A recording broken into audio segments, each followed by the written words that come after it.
السلام علیکم ورحمۃ اللہ وبرکاتہ۔ بسم اللہ الرحمن الرحیم۔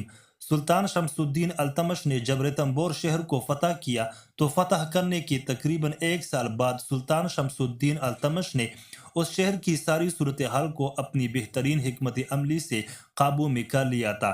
جب ایک سال سلطان شمس الدین التمش نے اپنے ایک وزیر کو اپنے پاس بلایا اور اسے حکم دیا کہ ماہر جاسوسوں کا ایک ایسا دستہ تیار کرو جو ریتمبور شہر کے جتنے بھی قبیلے، جتنے بھی قصبے اور گاؤں ہیں، ان سب کے مجھے ایک ایک چیز کی معلومات فراہم کرے۔ مزید سلطان نے یہ کہا کہ ان جاسوسوں کے دستے والے نوجوانوں کو حکم دو کہ ہر قبیلے کے بارے میں یہ معلوم کیا جائے کہ اس قبیلے نے شہر کو فتح کرنے کے بعد کتنی، یعنی پچھلے سال اس قبیلے کی آبادی کی شرح کتنی تھی اور اس دفعہ کتنی ہے، اس قبیلے کی تجارت پچھلے سال کتنی تھی اور اس سال کتنی ہے، حتیٰ کہ کون سا قبیلہ ایک سال میں خیموں کی تعداد اور افراد کی تعداد سے زیادہ بڑھا۔ مجھے ہر قبیلے کا حساب چاہیے۔ ناظرین کرام، سلطان شمس الدین التمش اپنے دور حکومت کا بہت طاقتور اور کامیاب سلطان ثابت ہوا تھا۔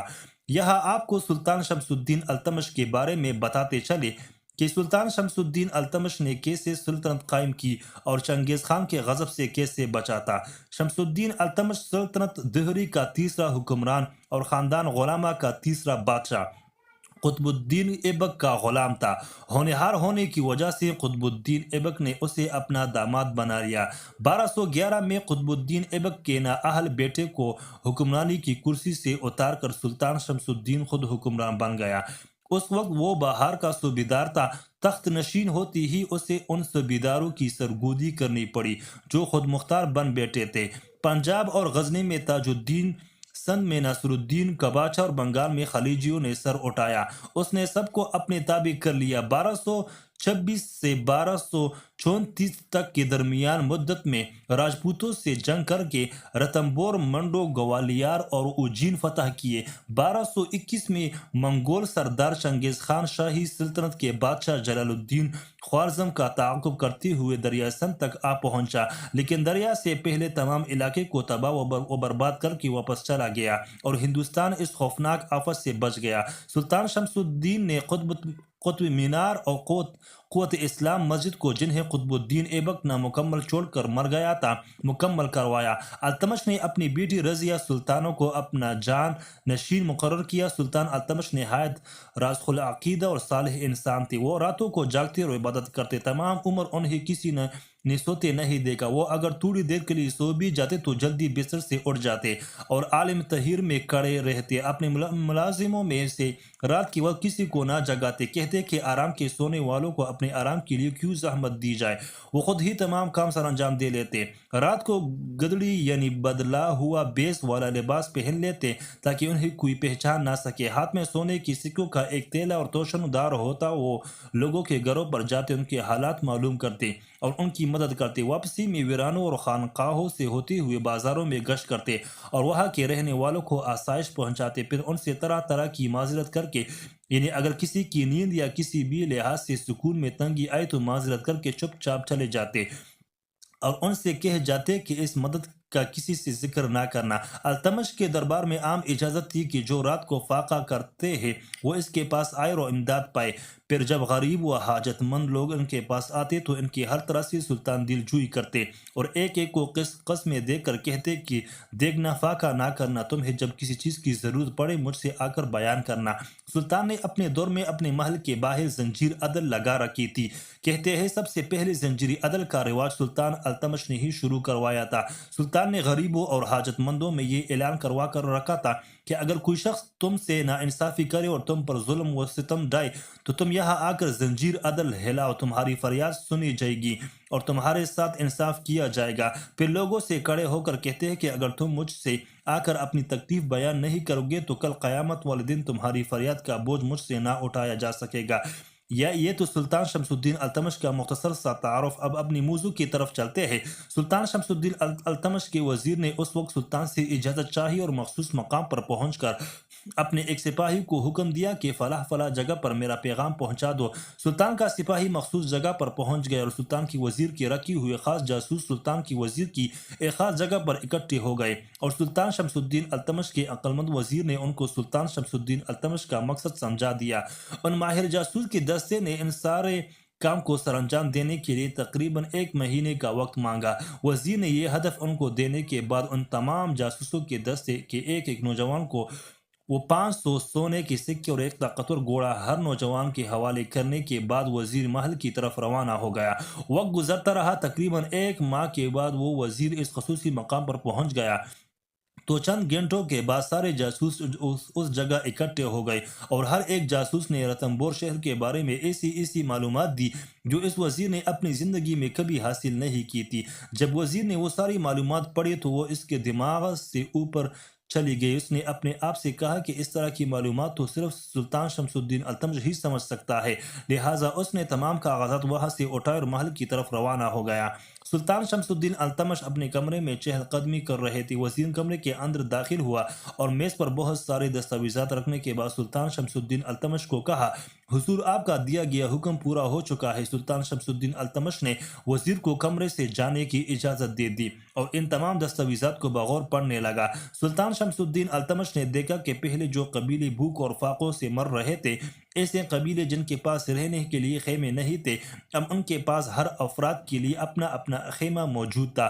حتیٰ کہ جو گاؤں جن کے پاس اپنا پینے کے لیے پانی نہیں تھا، اب ان گاؤں والوں کے پاس سلطان کی حکمت علی کی وجہ سے وہ لوگ کھیتی باڑی کرنے لگے تھے۔ حتیٰ کہ سلطان شمس الدین التمش نے ساری تفصیلات پالی تو شہر کے جتنے بھی قبیلے، جتنے بھی گاؤں، جتنے بھی قصبے تھے، تمام دن دگنی رات چگنی ترقی کر رہے تھے۔ اچانک کاغذات پڑھتے پڑھتے سلطان شمس الدین التمش کی ایک ایسے کاغذ کے پر نظر پڑی جس پر ایک قبیلے کا نام لکھا ہوا تھا۔ سلطان بڑا حیران ہوا اور یہ بات سوچنے پر مصروف ہو گیا تھا کہ حتیٰ کہ اتنے میں سلطان شمس الدین التمش نے اپنے ایک محافظ کو آواز دی کہ جا کر میرے وزیر کو بلا کر لاؤ۔ جب وزیر سلطان شمس الدین التمش کے سامنے حاضر ہوا تو سلطان نے اس سے کہا، اے وزیر، مجھے اس کاغذ پر لکھی تحریر کی سمجھ نہیں آ رہی۔ جب وزیر نے اس کاغذ کے ٹکڑے پر لکھی ہوئی تحریر پڑھی تو ساری تحریر اس کے دل و دماغ سے اوپر چلی گئی۔ اس تحریر میں اس قبیلے کا ذکر تھا جو رتنبور شہر کا مشہور قبیلہ تھا۔ اس تحریر میں یہ لکھا تھا کہ اس قبیلے میں پچھلے کئی 100 سالوں سے ایک آدمی کی بھی طلاق نہیں ہوئی، لیکن اب اس قبیلے میں 1 سال کے اندر اندر تقریباً اس قبیلے کی آدھی خواتین طلاق یافتہ ہو چکی تھی، اور اس قبیلے کے اندر جب پچھلے کئی سالوں سے ہر سال کئی افراد کی شادی کی جاتی، لیکن اس سال قبیلے میں ایک نوجوان کی بھی شادی نہیں کی گئی، حتیٰ کہ اس قبیلے میں باقی ساروں قبیلوں کی نسبت سارے مرد کنوارے پائے گئے، اور تیسری طرف وہ قبیلہ جو کہ چھوٹا قبیلہ نہیں تھا بلکہ 30,000 خیموں پر مشتمل قبیلہ تھا، اور اس قبیلے کی تجارت تقریباً رتنبور شہر کی آدھی تجارت سے زیادہ تھی، لیکن اس مسئلے کی وجہ سے اس قبیلے کی تجارت آدھے سے بھی کم ہو کر رہ گئی تھی۔ جب یہ ساری معلومات سلطان شمس الدین التمش نے پڑھی تو یہ بات سلطان کو ہضم نہ ہوئی۔ سلطان شمس الدین التمش نے وزیر سے پوچھا کہ یہ تحریر اور یہ معلومات کون سا جاسوس لے کر آیا؟ تو وزیر جانتا تھا۔ وزیر نے اسی وقت اپنا خاص سپاہی اس جاسوس کی طرف بھیجا، اور چند لمحوں کے بعد وہ جاسوس سلطان شمس الدین التمش کے محل میں سلطان کے کمرے میں وزیر کے سامنے کھڑا تھا۔ سلطان شمس الدین التمش نے اس جاسوس سے پوچھا کہ اے نوجوان، کیا اس قبیلے کے بارے میں یہ ساری معلومات تم نے حاصل کی؟ تو اس نے کہا، جی ہاں حضور، اس قبیلے کی ساری معلومات میں نے اکٹھی کی۔